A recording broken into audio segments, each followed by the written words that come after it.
नमस्कार दोस्तों, आज मैं आप लोगों के साथ एक बहुत खास चीज़ शेयर करने जा रही हूँ। वो ये है कि हम कैसे अपने ही घर में 100% सीड्स को जर्मिनेट कर सकते हैं। There are 7 fatal mistakes which we normally do, और वो क्या है वो मैं आज आपको बताऊंगी। और अगर अभी तक आपने हमारा चैनल सब्सक्राइब नहीं किया है तो सबसे पहले हमारे चैनल को सब्सक्राइब कीजिए, वीडियो को लाइक करना बिल्कुल मत भूलिएगा। और आइए मैं साथ में ही आपको बताती हूँ कि क्या वो 7 तरीके हैं जिससे कि आप अपने घर में ही 100% जर्मिनेशन कर सकते हैं, चाहे लोग जितना भी कहते रहें कि you are not a green finger person. तो वो चीज़ें मेरे साथ आइए देखते हैं। सबसे पहली जो चीज़ है वो ये है कि आपको सीड सिलेक्शन कैसे करना है। तो सीड सिलेक्शन के लिए अगर आप मार्केट से सीड सिलेक्ट कर रहे हैं तो आपको हमेशा ध्यान रखना होगा कि उसकी जो एक्सपायरी डेट है वो ख़त्म तो नहीं हो गई है। अगर ऐसा हुआ है तो वो सीड्स बिल्कुल मत खरीदिए। जो दूसरी चीज़ है वो ये है कि जब आप सीड्स खोलते हैं तो आप उनको देखिए, कहीं ऐसा तो नहीं है कि उसमें जो है वो पैकेट पे मॉइस्चर है। जैसे कि ये देखिए, मैं सीड आपको ये खोल के दिखाती हूँ। ये सीड्स जो हैं वो एक दूसरे के साथ चिपके हुए हैं,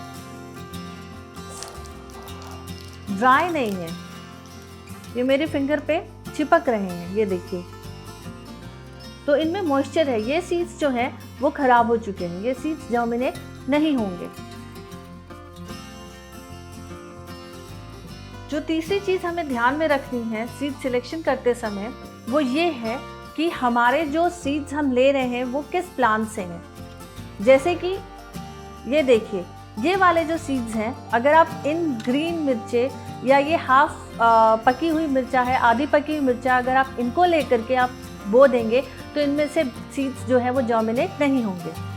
ये देखिए, ये सूखी है बट ये ख़राब है, ये भी जो है वो जर्मिनेट नहीं होगी। आपको जर्मिनेट करने के लिए कुछ इस तरीके के पके हुए फल की सीड्स की ज़रूरत होगी। ये देखिए, ये सीड्स जो हैं वो बिल्कुल ड्राई हैं। आप इनको कुछ दिन तक अपने घर में ही स्टोर भी कर सकते हैं, और साथ में ही आप अगर इनको लगा देंगे तो आपको जो है वो कुछ इस तरीके के प्लांट्स मिलेंगे जर्मिनेट होने के बाद। ये देखिए कितने खूबसूरत हरे प्लांट्स हैं ये, और ये मेरे अप्रॉक्स 100% जर्मिनेशन हो गया है। इसमें जो मैंने सॉइल यूज़ करी है वो दूसरी सबसे इम्पॉर्टेंट चीज़ है जो आपको ध्यान में रखनी है। वो क्या है कि आपकी जो सॉइल है वो गार्डन सॉइल नहीं होनी चाहिए, क्योंकि गार्डन सॉइल जो होती है वो बहुत ज़्यादा हार्ड होती है। तो जब आप उसमें सीड्स डालेंगे तो वो सीड्स जर्मिनेट हो सकता है कि ना हो, या ये भी पॉसिबिलिटीज़ है कि आपका 30-40% के आसपास आपका सीड का जर्मिनेशन हो। ये भी हो सकता है कि आपकी जो गार्डन सॉइल है उसमें स्टोन्स हैं, और उन स्टोन्स की वजह से भी जो है वो सीड जर्मिनेशन नहीं होगा।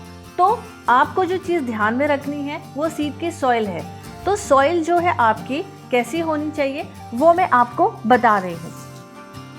तो जो सबसे पहली और इम्पॉर्टेंट चीज़ है वो ये है कि आपको जो है वो कोकोपीट लेनी है। कोकोपीट क्यों लेनी है? क्योंकि कोकोपीट जो है वो मॉइस्चर होल्ड करती है, और जब आप कोई भी सीड जर्मिनेट करते हैं तो उसके लिए मॉइस्चर बहुत ज़रूरी है।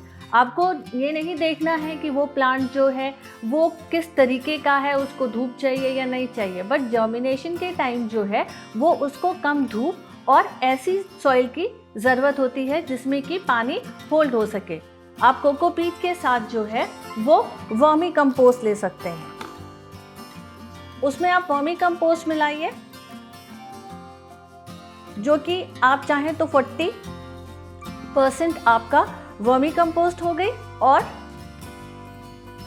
60% आपका कोकोपीट हो गया। और अगर आप चाहते हैं तो आप उसमें परलाइट भी मिला सकते हैं, क्योंकि ये भी जो है वो सॉइल का ऑप्शन है, और साथ में ही इसमें भी जो है वो मॉइस्चर होल्ड करने की क्वालिटी होती है। सो आप इन चीज़ों का यूज़ कर सकते हैं। Perlite is something which is optional, ये ज़रूरी नहीं है कि आप इसको यूज़ करें, बट हाँ, कोकोपीट और वर्मी कंपोस्ट को मिला करके आप इन सीड्स को जर्मिनेट कर सकते हैं। एक चीज़ तो मैंने आपको ये बताई कि आपका जो सीड है वो एक्सपायरी नहीं होना चाहिए। अब अगर आप अपने ही किचन से सीड्स ले रहे हैं तो वो किस तरीके के होने चाहिए, और आपको कैसे पता चलेगा कि वो ठीक है या नहीं है। सो आप एक कोई भी बर्तन ले लीजिए, कोई भी बाउल ले लीजिए और उसमें जितने सीड्स आपको जर्मिनेट करने हैं आप वो ले लीजिए और उसमें थोड़ा पानी मिलाइए। पानी मिलाने के बाद कुछ सीड्स आप देख सकते हैं कि नीचे चले गए हैं और कुछ सीड्स आपके ऊपर फ्लोट कर रहे हैं। तो ये जो आपके सीड्स ऊपर फ्लोट कर रहे हैं ये खराब है, ये जर्मिनेट नहीं होंगे।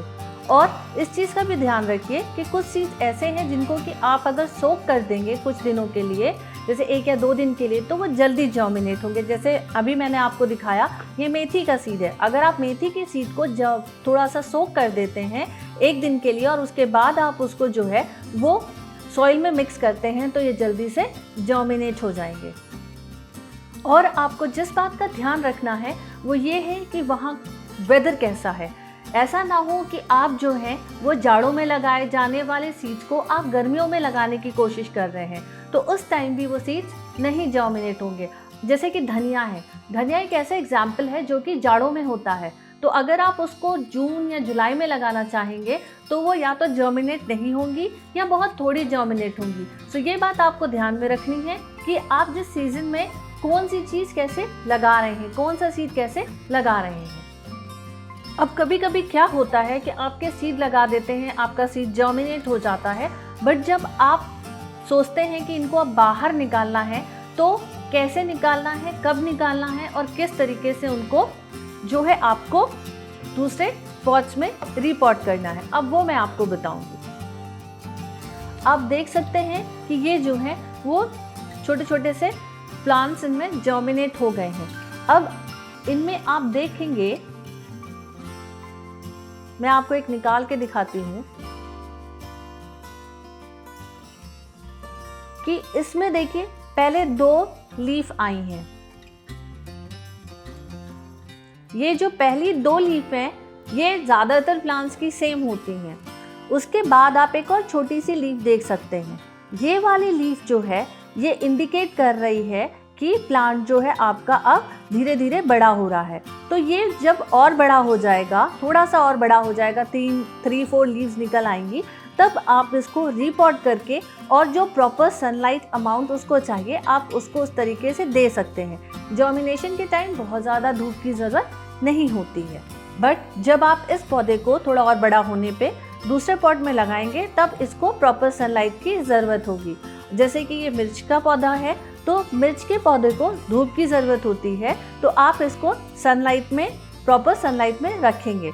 और अगर आप कोई ऐसा प्लांट लगा रहे हैं जिसको कि बहुत ज़्यादा सनलाइट की ज़रूरत नहीं है, वो शेड में होता है, तो आप उसको जो है वो शेड में लगाएंगे।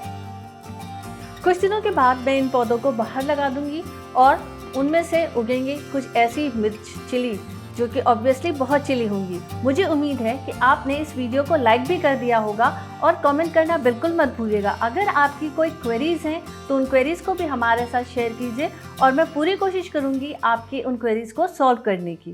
Thank you.